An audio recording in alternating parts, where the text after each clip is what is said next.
This week on Quadriga, Egypt from an Arab Spring to an autumn of anger. The night of October 9th, what began as a peaceful protest by Coptic Christians ended in a bloodbath. More than 20 people were killed, several hundred injured. It was the worst violence since the collapse of the Mubarak regime.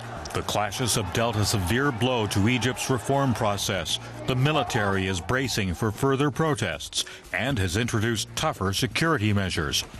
Your host this week is Terry Martin. Hello and welcome.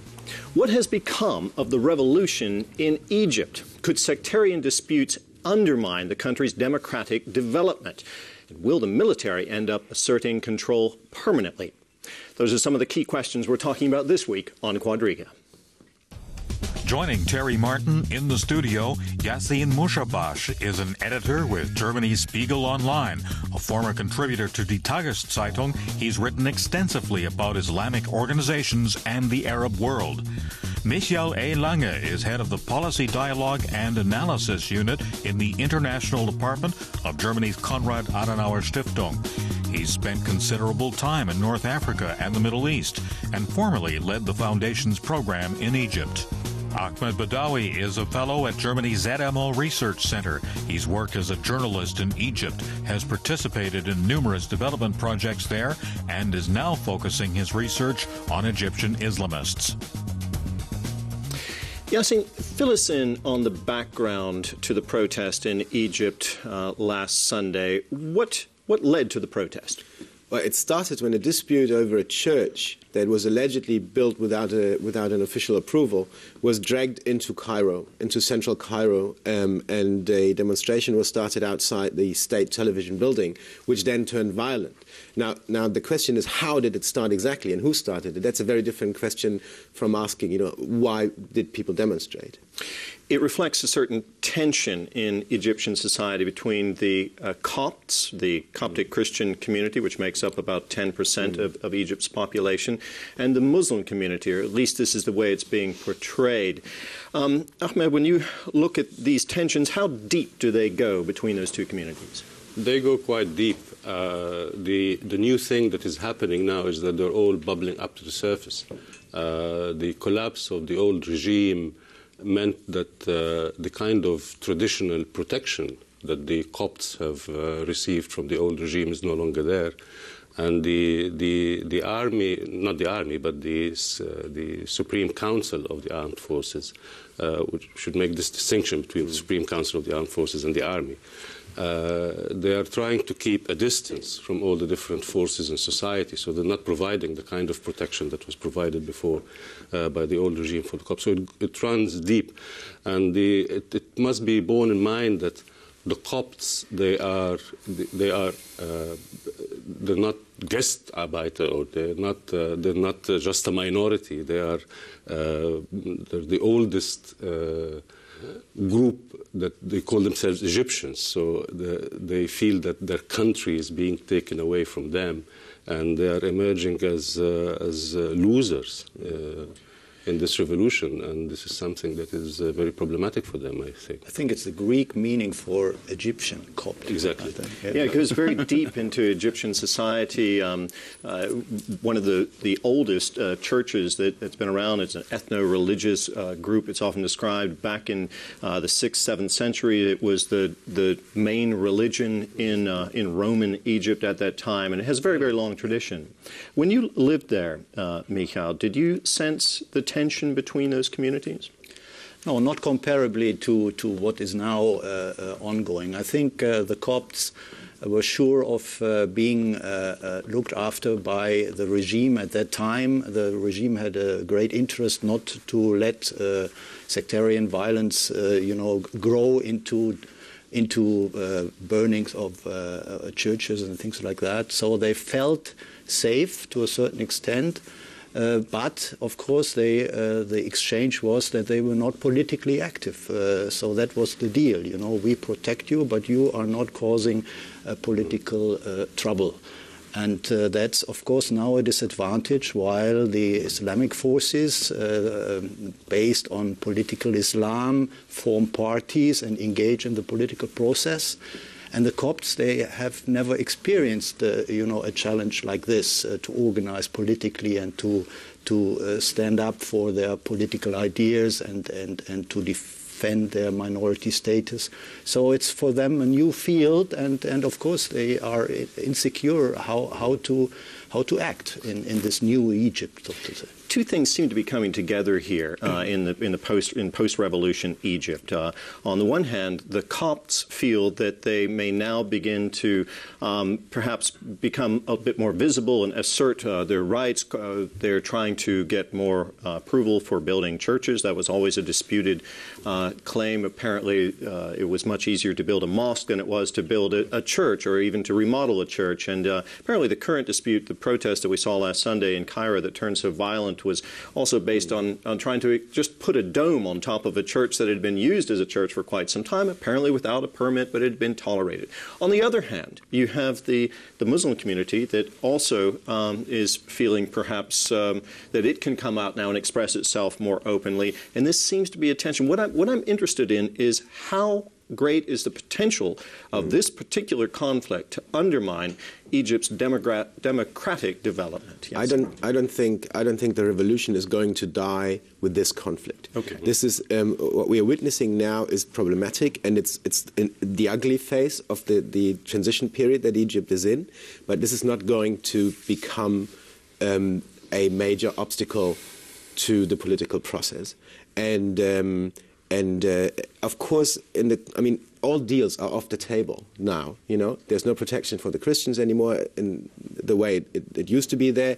The Islamist forces are now, in a position that they can start political activities, which was off, it was off topic before and under the old regime. So everybody's reorganizing, and of course, this is a fault line. It's one of many fault lines in Egypt, and this has been inflamed by interested parties, I believe. But this is not going to be the end of Egypt or the revolution. Certainly not. Okay, if the Coptic Muslim conflict is not the primary problem that the country is dealing with in post-revolution times, what is the main conflict in your opinion?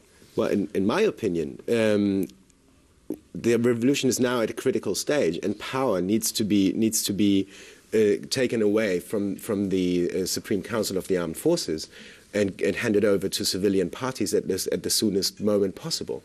And I believe that otherwise we are facing a danger which I consider much greater, and that is that the Supreme Council of the Armed Forces turns into some kind of permanent executive powerhouse, and that is something that would really betray the revolution. There we are at the point of institutions. How are we going to develop the institutions? We're going to talk about that in just a moment. First, though, I want to look back at how this revolution developed and what has transpired in the past few months. Let's take a look. Tahrir Square in the heart of Cairo, the rallying point of the Egyptian revolution. Despite a brutal crackdown by his supporters, President Hosni Mubarak was toppled on February 11th. Emboldened, the people pressed their demands for more democracy and economic development. A military council stepped in to govern temporarily in preparation for fresh presidential elections, which are supposed to be held late next year. But many Egyptians have already given up hope. A state of emergency is still in place. The economy is struggling. New political parties have been slow to emerge. Only the Islamists are well organized, with the Muslim Brotherhood becoming increasingly influential. And now, parliamentary elections are just 6 weeks away. Okay, let's talk about the Muslim Brotherhood. During the Mubarak regime, the Muslim Brotherhood was repressed, basically, with the quiet consent, at least, of the United States.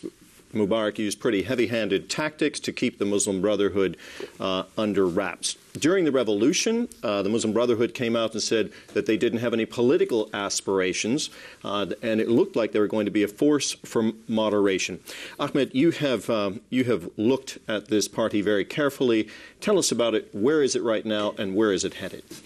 One of the interesting things that happened after January 25th, slowly since then, is that the Muslim Brotherhood are no longer perceived as extreme, because more extreme Islamic groups started to rise up. So ironically, the Muslim Brotherhood now is seen by most as a force of moderation, as very much at the center of mainstream politics, which is something that I think the Muslim Brotherhood is working very intelligently on to capitalize on this. Most observers think that they will emerge as a major force in politics when and if elections are held on time. They're pragmatic. They are people that you can do business with. They're politicians. They have a lot of experience. They've been around for a little bit less than 100 years now, and there is continuity in the organization.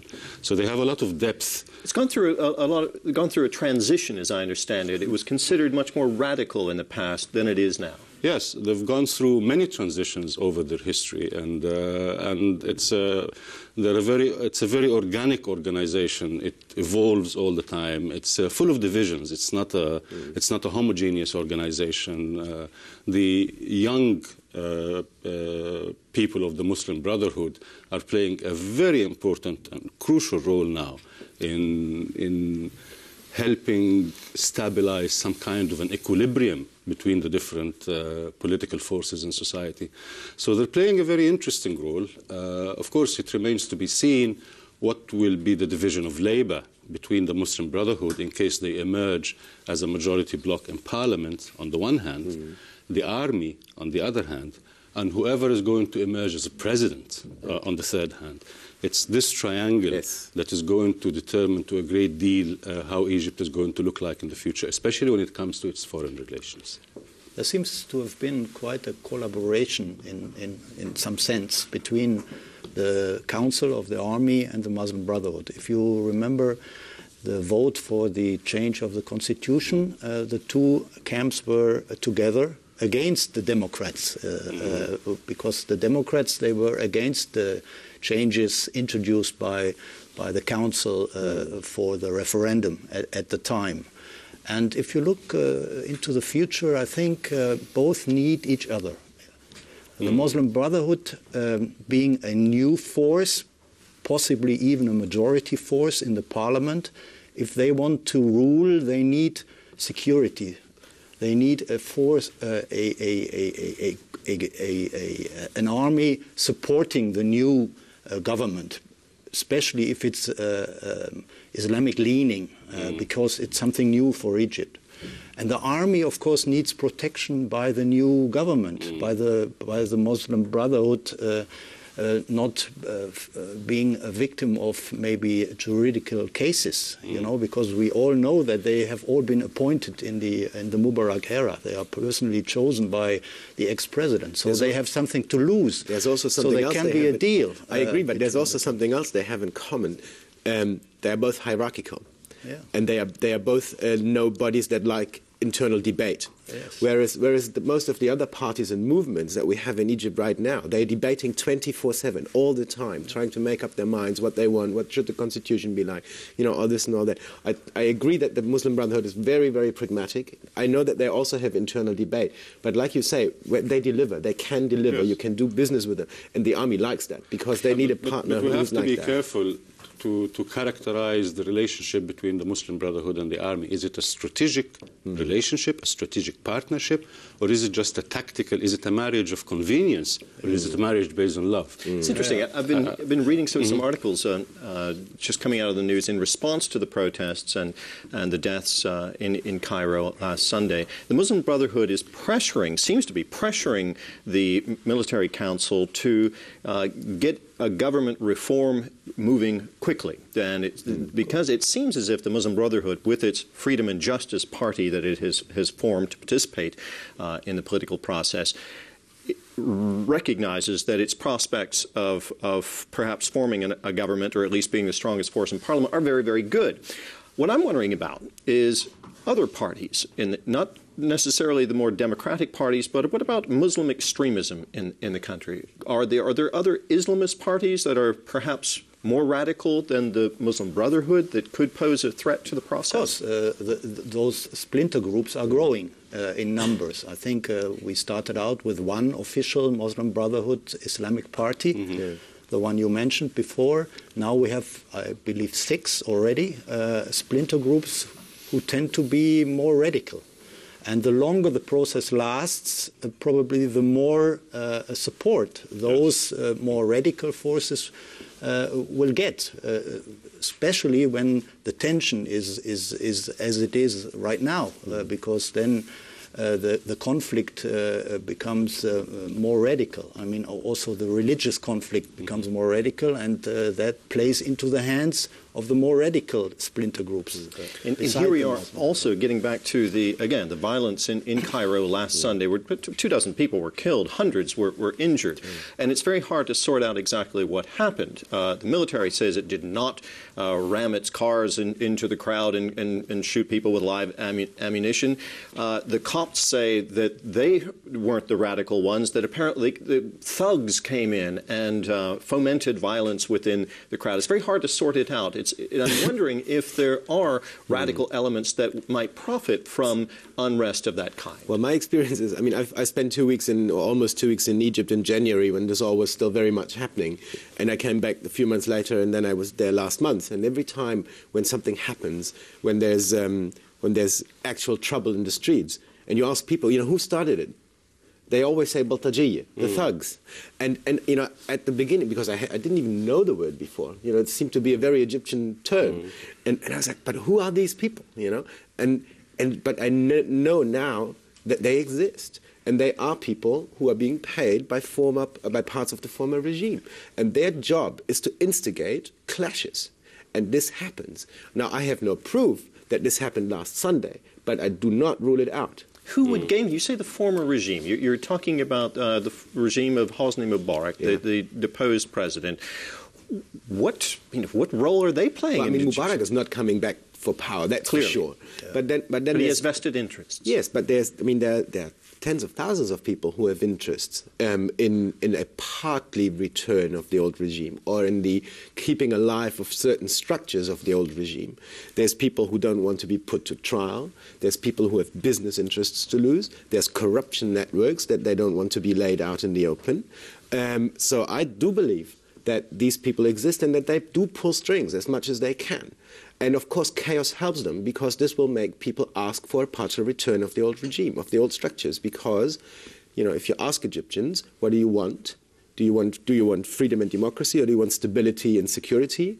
Right now, as things are now, if you ask all over the country, more people will say, we want stability and order, because they hate chaos, and I can understand it. I mean, the economy is down. People do not earn money at the moment, which is also a problem in this transition period. I mean, chaos immediately is to the benefit of the army staying in power. I mean, that is, of course, a factor. When chaos is ongoing, the army will always have a reason to stay in control. But does the army want to stay in control? This is a big question. Okay, the council. The Supreme Council. Yeah. But before we get too much into the army, and maybe these things are linked, I'm curious about what Yassin is saying about these thugs. Who are these people? Are they associated with the former regime? And to what degree are they possibly connected with the army? Is it in the army's interest then? And to what degree is the army connected with the former regime?